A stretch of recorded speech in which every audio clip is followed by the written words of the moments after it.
I'm going to share with you how I break in a memory system.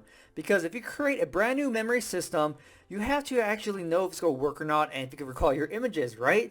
Because if you can't, it's going to be a really rough time doing that specific memory event. Now, I like to use MemoCamp's system training.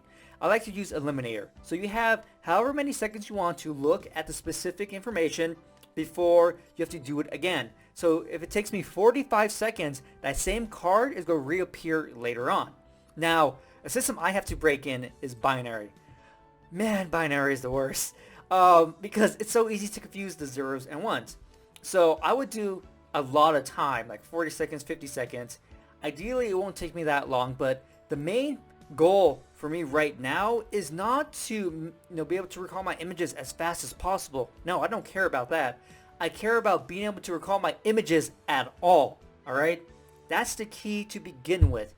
And as you get better, as you get a better feel for your memory system, then you can start going for time. Like, okay, I want to recall all my images in like 60 seconds. So when I say this, I know this is 6 over here. These 3 are 6. These ones are 3.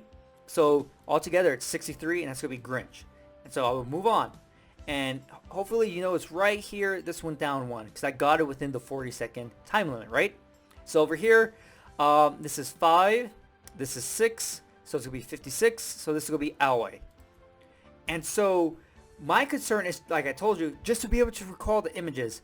Now, I've worked on and on with this system, but I'm not really fluid at it. And so that's why I have to be comfortable, be able to decode all the images, or decode the binary into the numerical numbers, and then come up with my image.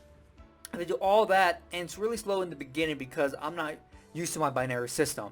Made it a long time ago, don't really practice it that much, on and off.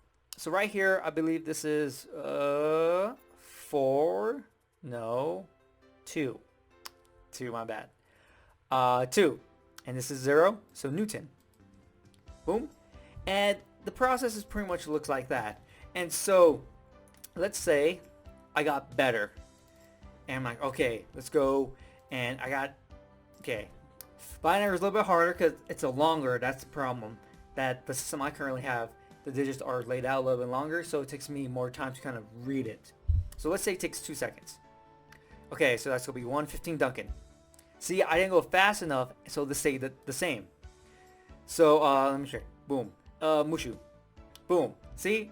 I was in the time limit within the 2 seconds, and so I was able to move on to the next card, and that card won't repeat anymore. Mushu wouldn't repeat. And so, that's where you want to get eventually. You want to get to the point where you're pushing yourselves to recognize your image as fast as possible. And the Eliminator is a great tool because it shows you which specific numbers or cards, whatever it may be, that you're messing up on.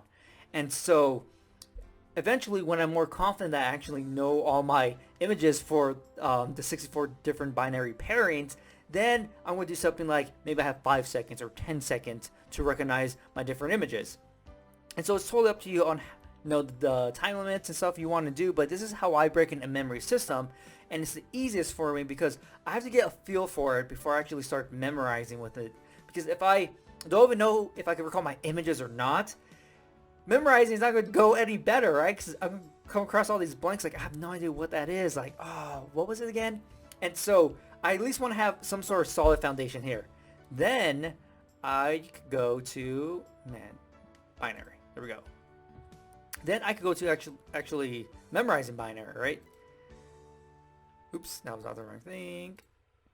I can actually go and memorize binary, or another thing I like to do, since I have a PAO, is I can actually start creating my PAO images, my full images. So this right here would be a maid, surfing, drum set. So I would just go through and practice coming up with my full images, because that's going to allow me to see, okay, now I know my images, can I put my images together? And so this will be the next step before I actually start memorizing. And after I have it feel like, okay, I could decently put my PAO system together, now let me actually start trying to memorize and see how that goes. Because when I recall it, I gotta make sure I see every single image exactly. Now with numbers and cards, it's not, you don't have that great of a chance of confusing images together, Like if you put up a 3 of clubs and a 3 of spades, they look really different, right? Here in binary, when you're trying to go a little bit faster, you could easily misread the 1s and 0s. And so that's why you want to make sure you can recall your images. Then you can actually, if you have like a PAO, put your images together and then start memorizing. And you don't have to go all out and like have to memorize, 700 in 5 minutes. No, just go at your own pace, making sure you know that the image you're seeing is the image it is. So right here, it's made. So I don't go quickly and be like, okay, that was, Mickey, and move on. Right? I really want to make sure I know what the image is, because if I were to fail, I'm like, okay, I know it wasn't because I didn't read the binary correctly. It might be because the image itself kind of sucks. So yeah, so that is how I would break in a brand new memory system. The beginning is kind of tedious because you're kind of slowly seeing it, like, okay, wait, is this the right image? Is this the right image? Okay, got it. But after you get past that point, then you can actually get into the memorization and see how that actually, lives up to whatever the system is supposed to live up to, right? If it's a binary system, hopefully it lives up to it to being a binary system. But yeah, so hopefully you enjoy this video, and I'll see you next time.